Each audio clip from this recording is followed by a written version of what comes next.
Assalamualaikum warahmatullahi wabarakatuh. Perkenalkan nama saya Lukman Arif dari kelas S saya berkomunikasi Universitas 17 Agustus 1945 Surabaya.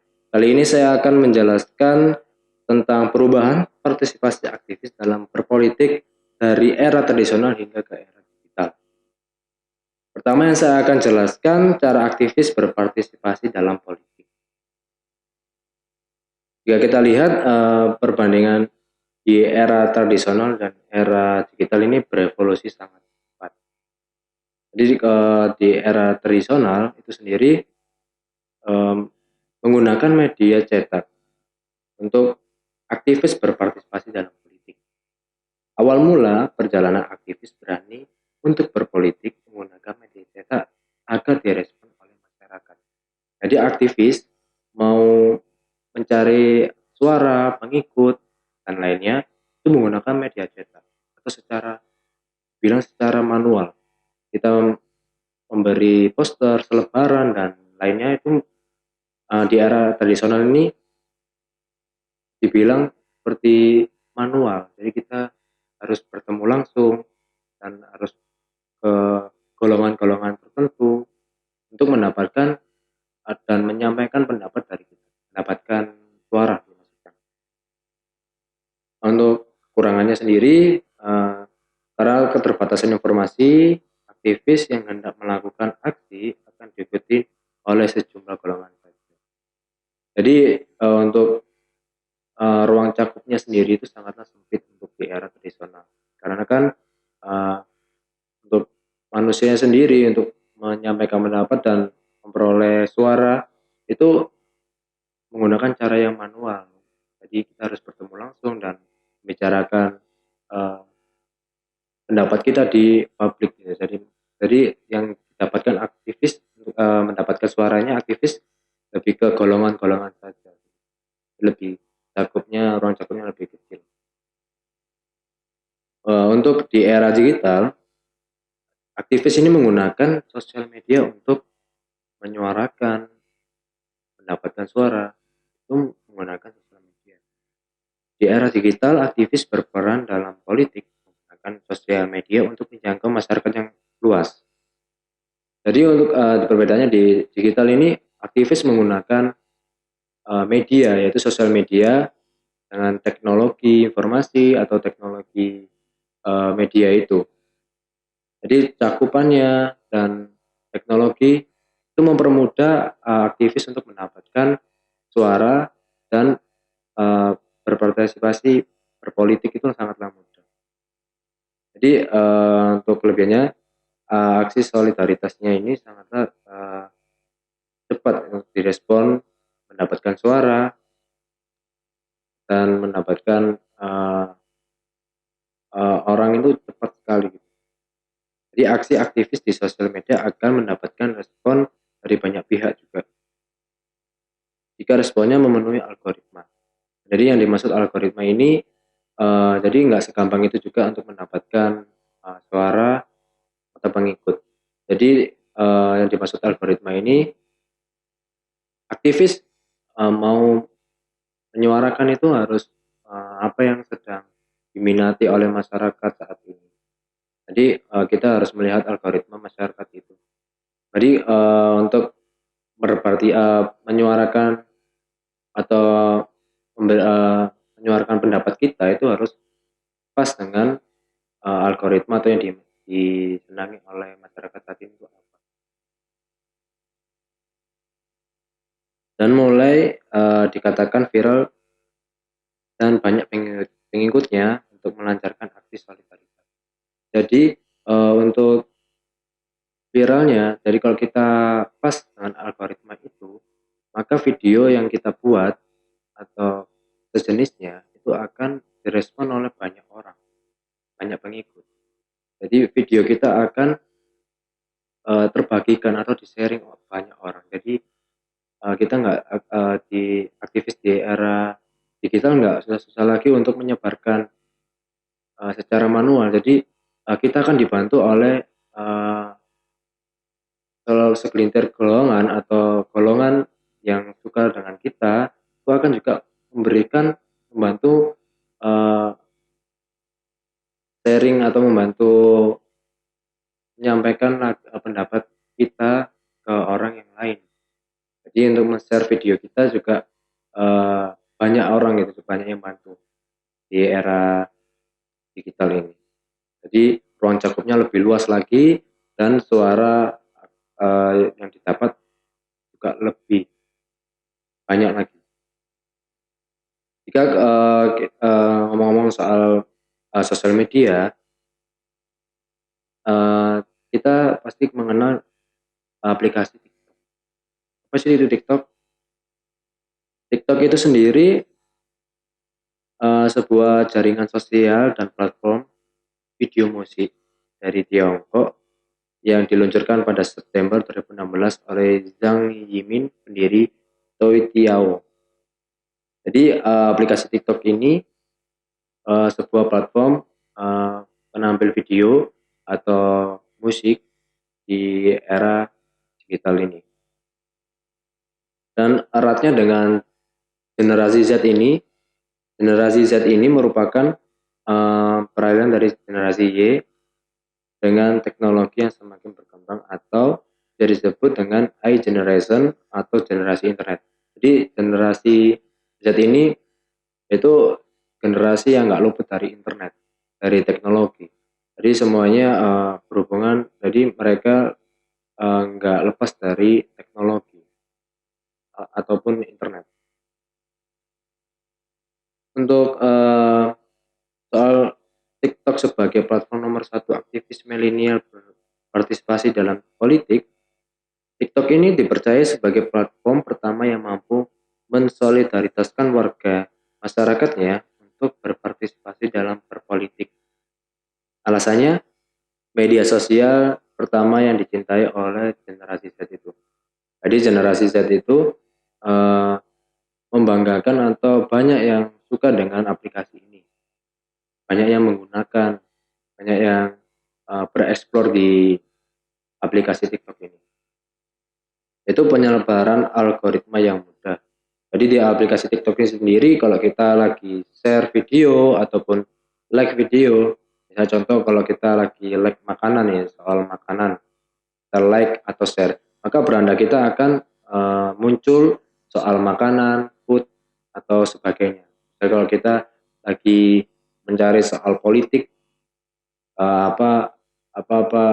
kasus-kasus yang di era-era ini, di bulan-bulan ini, itu akan muncul di beranda kita. Jadi algoritma yang mudah dicari.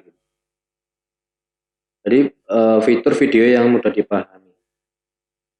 Jadi aplikasi TikTok ini juga mudah digunakan untuk membuat video. Kita nggak perlu menjadi seorang editor profesional untuk membuat video yang berkualitas profesional. Jadi kita dibantu oleh aplikasi ini untuk membuat video yang berkualitas atau setara dengan editor profesional.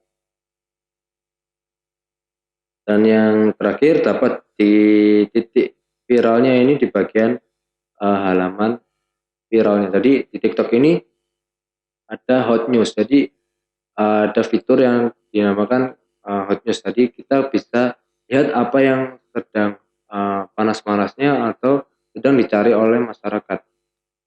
Kasus-kasus politik ataupun berita tentang selebriti ataupun yang lainnya, itu ada fitur yang namanya hot news ini nanti. Jadi apa yang lagi panas-panasnya bisa kita cari secara cepat di aplikasi dengan halaman TikTok yang hot news ini tadi. Ngomong-ngomong soal TikTok, di kasus Donald Trump, Donald Trump ini pasti banyak yang tahu juga ya sudah. Donald Trump ini Presiden Amerika Serikat yang ke-45 yang mempunyai sebidang kasus dari rasisme hingga ke otoriternya. Tapi kali ini saya akan membahas kasus Donald Trump dan aksi digital aktivis. Dari kasus ini mempunyai beberapa kasus. Yang pertama, fan K-pop dan warga TikTok sabotase kampanye Trump. Yang kedua, Trump percaya adanya penyebaran isu identitas politik di TikTok. Dan yang ketiga, Donald Trump dikerjain oleh warga TikTok agar kampanyenya sepi. Donald Trump dan vs Kevin Neyer. Untuk fans K-pop dengan warga TikTok bersolidaritas untuk membungkam Trump di Pilpres 2019. Dan yang kedua, Trump bersama timnya untuk memprediksi pembocoran data di TikTok. Di Trump mempercayai atau dengan timnya untuk memprediksi apakah ada pembocoran data di TikTok. Dan Donald Trump dikerjain oleh warga TikTok agar kampanyenya sepi. Ya, orang-orang membeli tiket untuk mengosongkan stadion. Yang terakhir, Donald Trump vs Kevin Neyer. Kevin Neyer ya. Kevin Neyer ini CEO di TikTok. Kevin Neyer membantah jika ada pembocoran data di TikTok. Jadi untuk kasus Donald Trump ini di Pilpres 2019 ini agak rumit ya dengan kampanyenya orang aktivis menggunakan aplikasi TikTok. Bahkan fans K-pop itu aja sendiri bisa membungkam Trump pada Pilpres 2019 dengan menggunakan aplikasi TikTok. Untuk perubahan dan dampak yang signifikan. Opini tujuannya untuk membagikan nilai ke masyarakat yang luas. Yang kedua, sosial media. Menggunakan sosmed sebagai alat untuk menyebarkan nilai. Yang ketiga, membentuk cyber community setelah mendapatkan respon, maka pengikut akan bertambah.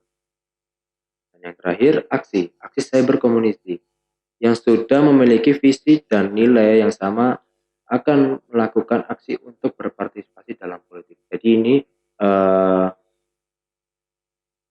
definisinya atau rulesnya di TikTok ini seperti ini. Jadi untuk menyebarkan media, menyebarkan suatu video, jadi kita mendapatkan rules ini seperti ini.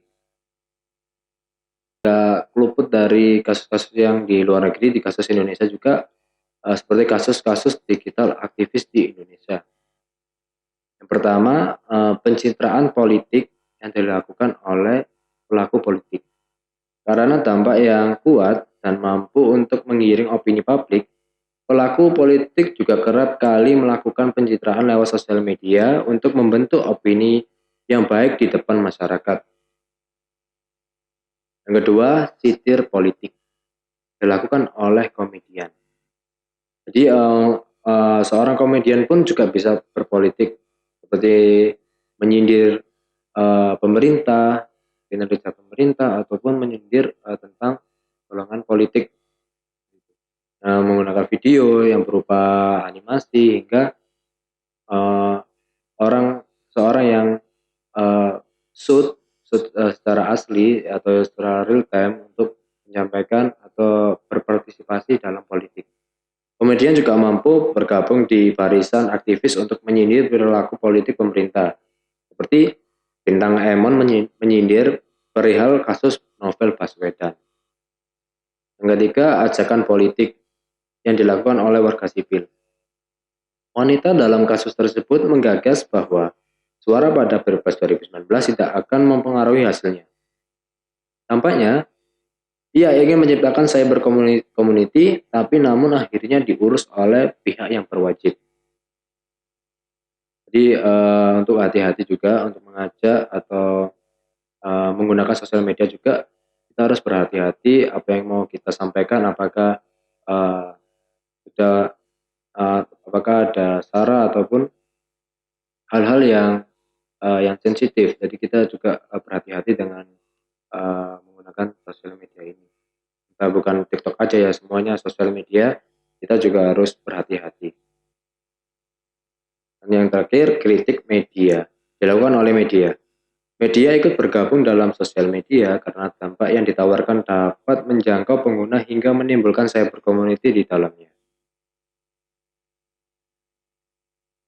Jadi perubahan yang terjadi pada dunia politik digital Indonesia itu pertama pengaruh yang dibawa oleh media sosial, terutama TikTok, mampu dinilai untuk diterima oleh penggunanya. Karena banyak banyak peminatnya kan. TikTok ini banyak peminatnya. Yang kedua pengikut aksi apabila aktivis terjun ke sosial media, terutama di TikTok, dapat menjangkau pengguna dari remaja hingga dewasa. TikTok sendiri uh, range-nya atau usianya untuk penggunanya itu dari remaja hingga dewasa. Untuk ketiga, waktu yang ditempuh oleh algoritma untuk menyampaikan pesan ke pengguna lain bisa dalam waktu 24 jam. Jadi sangat real time sekali ya untuk menyampaikan. Nggak perlu waktu uh, tertentu untuk menyampaikan, tengah malam pun kalau kita ingin menyampaikan sesuatu, kita bisa. Jadi yang keempat, opini yang tercipta bisa bermacam-macam tergantung pada interpretasi penggunanya itu sendiri. Jadi opini akan bermunculan menurut paradigma atau perspektif di masing-masing individu.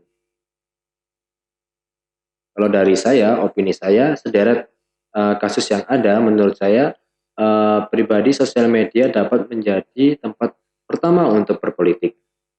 Yang kedua, dinilai dari kasus Donald Trump yang dengan aktivis politiknya untuk mengosongkan stadium kampanye kurang dari 24 jam dapat dipahami dampak yang begitu signifikan dibanding cara tradisional. Berpartisipasi politik di media sosial dapat jauh lebih cepat mendapatkan respon dibanding mendirikan golongan secara manual di area tertentu. Untuk kesimpulannya, TikTok dan generasi Z dapat menjadi ladang para aktivis untuk berpartisipasi politik dengan dampak yang signifikan. Dengan cara tradisional, aktivis dalam berpolitik akan mendapatkan pengikut dan dipandang oleh masyarakat sekitar sebagai pihak yang peduli akan terjadinya politik yang terjadi. Namun dengan bantuan kekuatan digital dan sosial media, pengikut akan cepat bertambah dan respon yang akan didapatkan lebih cepat, sehingga aktivis mudah untuk mengajak pengikutnya untuk beraksi dalam merespon kondisi politik yang sedang terjadi. Terima kasih untuk kalian yang menyempatkan melihat video ini. Jika video ini bermanfaat, bisa kalian share dan bisa kalian pahami. Untuk saya, Lukman Arif, terima kasih, dan jika ada salah kata, mohon dimaafkan. Wassalamualaikum warahmatullahi wabarakatuh.